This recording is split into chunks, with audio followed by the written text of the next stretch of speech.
Hello दोस्तों, स्वागत है आपको इलेक्ट्रिकल ज्ञान यूट्यूब चैनल में। आज हम बात करने वाले हैं एक बहुत ही इंटरेस्टिंग, बहुत ही मज़ेदार इलेक्ट्रिकल के रिलेटेड सवाल के बारे में। तो सवाल क्या है? Why voltage are multiple of 11। मतलब जो भी वोल्टेज होता है वो वोल्टेज 11 के गुणा में क्यों होता है, 11 के गुणा में क्यों होता है, 11 के गुणा में क्यों होता है, वो जानने का प्रयास करेंगे।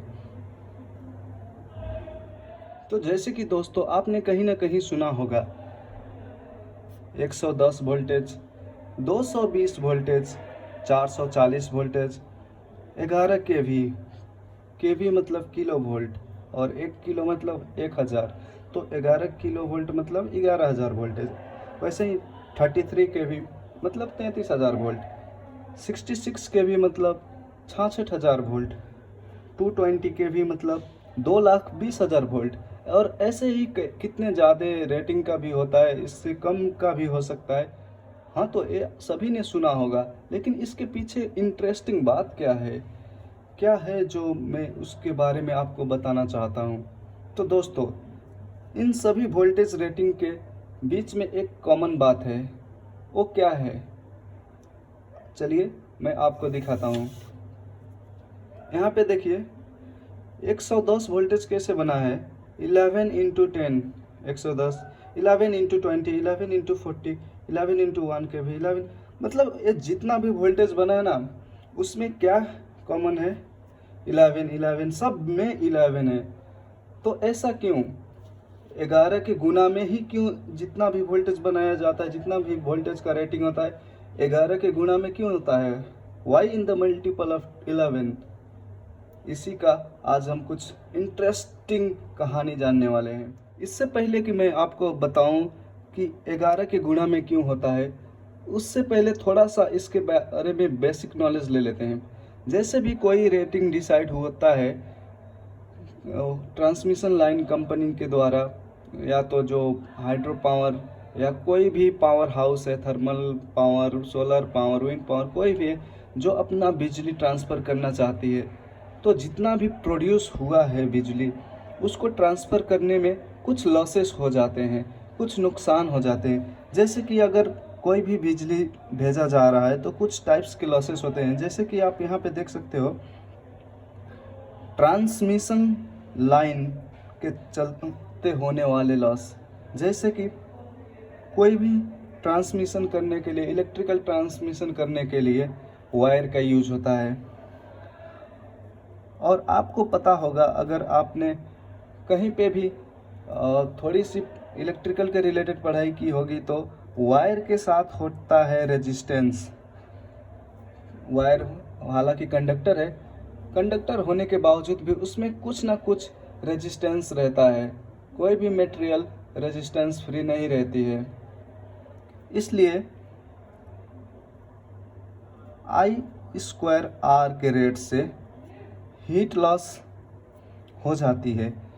जो तार हम देखते हैं सड़कों के किनारे, जो पोल में तार होते हैं इलेक्ट्रिसिटी ट्रांसमिशन के लिए, उस तार में I² के रेट से जो इलेक्ट्रिसिटी करंट फ्लो हो रहा है वो हीट के फॉर्म में लॉस हो जाता है।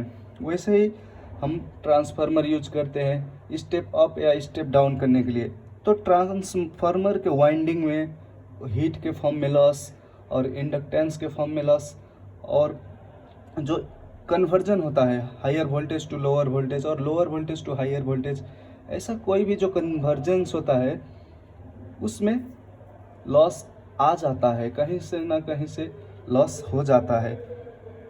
उसके बाद जो टावर, जो लाइन बनी रहती है इलेक्ट्रिसिटी ट्रांसमिशन के लिए, उस वायर हाइट, कुछ हाइट पे जो वायर रहता है उसके और ग्राउंड के बीच में कुछ ना कुछ कैपेसिटेंस डेवलप हो जाता है। कैपेसिटेंस के वजह से भी इलेक्ट्रिसिटी लॉस हो जाती है थोड़ा बहुत। इंडक्टेंस, जो वायर के बीच में 3 वायर है अगर पोल में, तो ये तीनों वायर के बीच में कुछ इंडक्टेंस डेवलप होता है, उससे भी थोड़ा लॉस हो जाता है। तो हम ये सब क्यों बात कर रहे हैं? तो चलिए अब हम आते हैं अपने मेन मुद्दे पे। हमारा मेन क्वेश्चन क्या था कि सभी में 11 से गुणा क्यों होता है, 11 का मल्टीपल में क्यों होता है, जो भी रेटिंग डिसाइड होता है। तो चलिए मैं बता देता हूँ 11 कैसे बना रहता है। 10 + 1। आप सोच रहे होंगे क्या ये बच्चों वाला सवाल पूछ रहा है, लेकिन इसके अंदर ही इंटरेस्टिंग कहानी छुपी गई है। 11 होने के लिए 10 + 1 होता है। 10 मतलब मान लीजिए अगर 10 100% है तो उसका 10% कितना होगा, 1 होगा। 10% का 10 का 10% 1 होगा और 10 + 1 11 होगा। आइए और आसान से समझाता हूँ। हम कभी भी कोई डिवाइस चलाना चाहते हैं, जैसे कि फ़ैन हो गया, मोटर हो गया या कोई भी बल्ब हो गया, उसको चलाने के लिए समझ लीजिए जनरेशन पॉइंट जहाँ पे इलेक्ट्रिसिटी प्रोड्यूस हो रहा है, वहाँ से हमारे घर तक हाउस जनरेशन पॉइंट से, जनरेशन तो बहुत ही दूर होती है अक्सर, तो हमारे घर तक आने के लिए वायर, ट्रांसमिशन लाइन के वायर जो कंडक्टर यूज़ होते हैं उसके थ्रू आता है। तो बीच में ट्रांसफार्मर यूज होती है स्टेप अप स्टेप डाउन के लिए।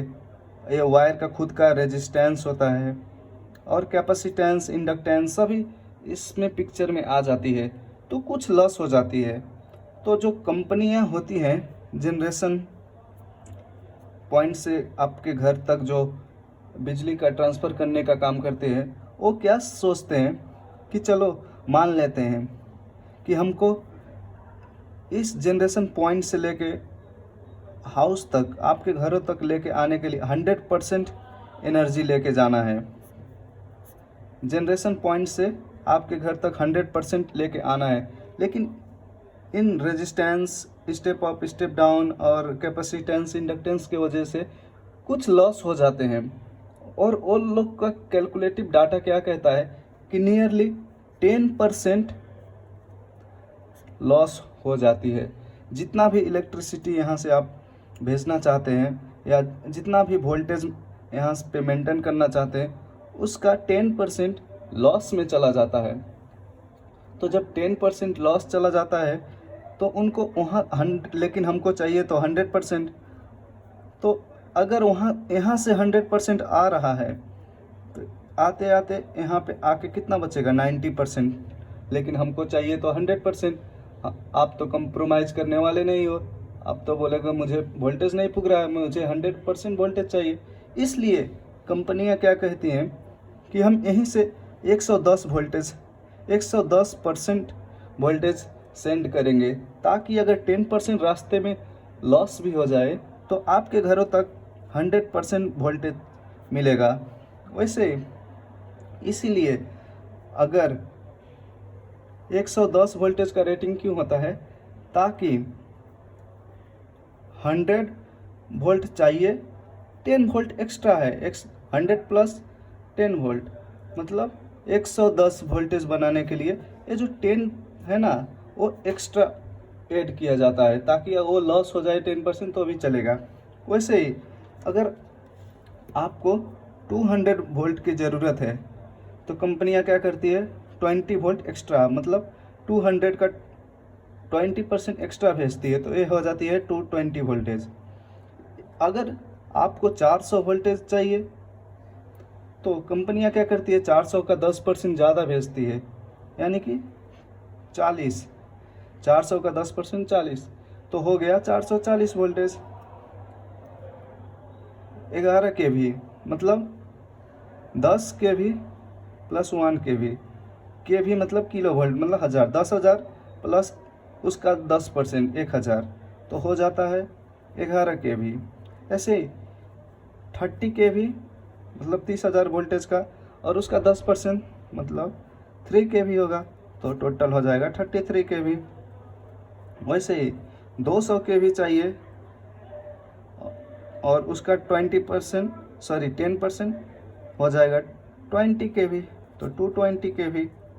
ऐसे ही 60 चाहिए तो 60 का 10% मतलब 6, वो हो जाएगा 66 kV। तो है ना मज़ेदार। तो 11 कैसे आया, मतलब 10 को अगर 100% मान रहे हैं हम तो प्लस 1, 1 को कितना हो जाएगा, 10 का 10% मतलब 1 हुआ। तो इसलिए 10 + 1 11 जो है सभी में कॉमन रहती है, सभी 11 से डिविजिबल रह सकती है, आप ये भी कह सकते हैं। वीडियो आपको कैसा लगा, अगर इसमें भी अगर आपको कुछ कन्फ्यूज़न है तो कमेंट बॉक्स में ज़रूर कमेंट कीजिएगा, मैं आपको रिप्लाई देने का प्रयास करूँगा।